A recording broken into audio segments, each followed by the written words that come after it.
The EU and its allies must come up with practical solutions to provide Ukraine with security guarantees, according to European Council President Antonio Costa.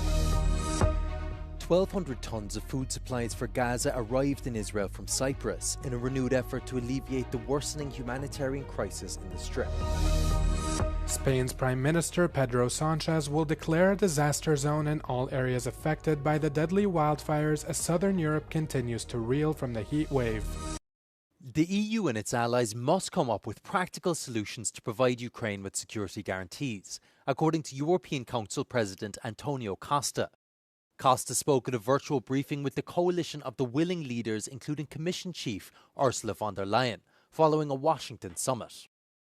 Now is the time to accelerate our practical work to put in place a guarantee similar to NATO's Article 5 with continued United States engagement. The coalition of willing should remain closely involved in this process. The Ukrainian armed forces will be the first line of defense. That is why we must enhance, reinforce, and unblock our military support to Ukraine. European leaders have been cautiously optimistic about US-led efforts to bring forward a peace deal, but have reiterated concerns over Europe's ability to trust Russian President Vladimir Putin. Both Denmark and Finland's leaders said Tuesday that the Russian leader must show he's serious about a peace agreement. A breakthrough for Ukraine's European allies is Trump's commitment to participate in providing security guarantees for Ukraine. Trump on Tuesday, however, ruled out US boots on the ground in Ukraine and gave no specifics about US support in a post-war settlement. The UK has said a reassurance force headed by the UK and France would involve allies sending troops to non-contact areas. Ukraine's membership to the EU is also on the table as a safety card, although it is currently stalled by Hungarian Prime Minister Viktor Orban. Despite an uptick in diplomacy around ending the war, Russia struck Ukraine overnight with a wave of missile and drone attacks from Monday into Tuesday.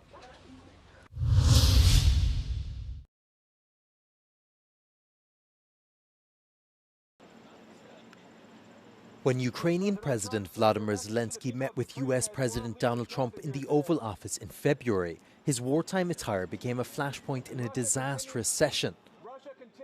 But for Monday's meeting between the two leaders, Zilinski was dressed to impress. During the meeting, a reporter who in February had taken Zilinski to task for not wearing a suit instead gave him a compliment. I didn't do any ceasefires. First of all, Mr. President Zilinski, you look fabulous in that suit. I said the same thing. Yeah, you look good. I said the same thing. Yeah, looks good on you. I said the one that attacked you last time. See, I remember that. Yeah, I apologize to you. You look wonderful. No, my first question for you, President Zilinski. In the same suit. You see, I changed, you are not. Since 2022, Zilinski has mainly worn the same military-style outfit as an act of solidarity with Ukrainian troops fighting Russia's invasion. A ship loaded with 1,200 tons of food supplies for Gaza docked in Israel in a renewed effort to alleviate the worsening crisis as famine threatens the Palestinian territory. The ship departed Cyprus loaded with food aid such as pasta, rice, baby food and canned goods. Once offloaded in Israel, UN aid employees organised for the aid to be distributed at food stations in Gaza by the World Central Kitchen. Shipborne deliveries can bring in much larger quantities of aid than the airdrops several countries have been making into the Strip. Meanwhile, at least 26 people were killed in Gaza on Tuesday, according to local hospitals. This reportedly includes at least 8 people killed in Israeli attacks on tents housing displaced people in Khan Yunis, and 4 more in an attack on a tent in Deir al-Balah. The deaths come the day after Hamas said it had accepted the latest ceasefire proposal in Gaza, but Israeli officials have not yet responded. A record 383 aid workers have been killed across the world in 2024, according to the UN, with nearly half of them killed in Gaza. The figures this year show no sign of a reversal of the upward trend, according to the UN's Office for the Coordination of Humanitarian Affairs. 265 workers have been killed so far in 2025, the UN reported. One of the deadliest attacks of 2025 took place in March in the southern Gazan city of Rafah, when Israeli troops killed 15 medics and emergency responders. Spanish Prime Minister Pedro Sanchez will declare the areas affected by the deadly wildfires as disaster zones. The fires, currently ranging for a 10th consecutive day, have burned through an area of more than 3,800 square kilometers, according to the EU's European Forest Fire Information System. Thousands of Spanish firefighters, aided by soldiers and water-bombing aircraft, were still at work battling the flames, particularly severe in the northwestern Galicia province. The Interior Ministry says firefighting units from Germany arrived in Spain on Tuesday as part of a European coordination agreement and will be helping to fight the blazes. Madrid says at least 4 people were killed in this year's wildfire season. Police have detained more than 20 people for suspected arson and are investigating almost 90 others for allegedly sparking or contributing to the disaster. The country is still battling a dozen active fires, which continue to rage despite the end of Europe's record-setting heat wave, bringing in cooler temperatures. In neighboring Portugal, more than 3,700 firefighters were at work on Tuesday to brave the flames. At least 2 people were killed by the fires, which have also torched over 2,300 square kilometers. The figure is a 5-fold increase over an almost 2-decade average, ranging from 2006 to 2024. No, Dutch police have not arrested Israelis for war crimes.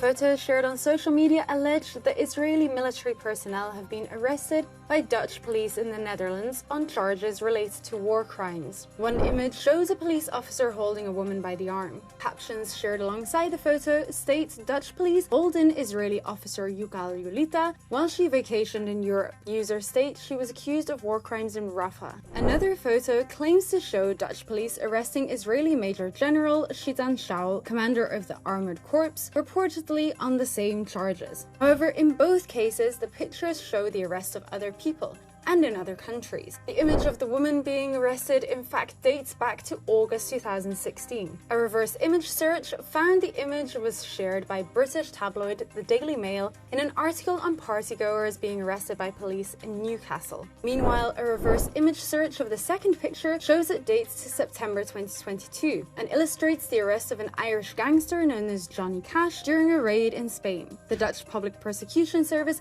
confirmed here or verified that no Israeli nationals had been arrested by Dutch police for war crimes. In February this year, however, 2 Israeli soldiers who were on holiday in the Netherlands returned to Israel for fear of persecution. The Hind Rajab Foundation wanted to bring a lawsuit in the Netherlands against one of the men who allegedly committed war crimes in Gaza. The foundation also lodged a complaint over the presence of 2 Israeli soldiers suspected of committing war crimes in Gaza at Tomorrowland. The 2 were detained and questioned by police, after which Belgium's Federal Public Prosecutor's Office decided to refer the files to the International Criminal Court. The same photo of the young woman, who was falsely identified as Yukal Yulita, was incorrectly used in a social media post about the arrest of these 2 soldiers in Belgium, which garnered 650,000 views. Norwegian prosecutors have indicted the eldest son of Crown Princess Mette-Marit on multiple charges following a lengthy investigation. 28-year-old Marius Borg Høiby was charged with close to 36 counts, including multiple counts of rape and abuse. He was also charged with other offenses including violence against a former partner, making death threats, and traffic violations. Høiby faces up to 10 years behind bars if convicted on all counts. His defense attorney in a statement said that his client denies all charges of sexual abuse and the majority of violence charges and plans to fight it in court. Prosecutors say they expect the trial to begin in mid-January next year and estimate it to last around 6 weeks.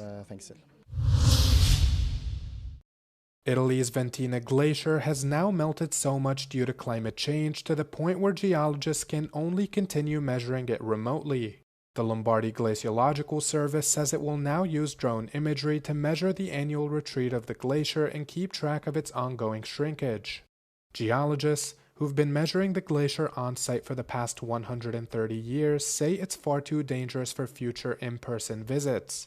The simple stakes planted on the glacier as a benchmark to measure its retreat are now buried under piles of rock slides and debris, rendering the terrain unsteady.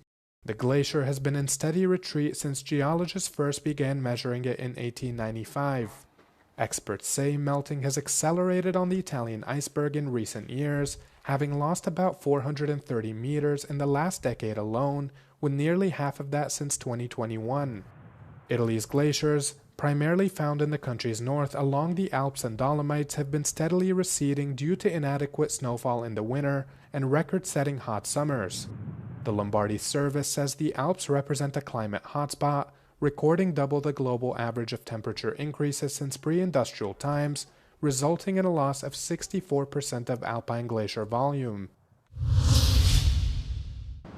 After 8 years of planning, a church in Sweden began a slow-motion 5-kilometer journey to make way for the expansion of Europe's largest underground mine. The Kiruna Church, a Lutheran church, will roll to its new home over 2 days at the pace of just half a kilometer per hour. It's being moved as a nearby mine is expanding deeper underground, causing residents to see cracks in the buildings and roads. Officials have moved numerous buildings to a new downtown at a safe distance from the mine. Thousands of visitors descended on Kiruna to watch the spectacle, which included an early morning blessing and a performance from Sweden's 2025 Eurovision entry.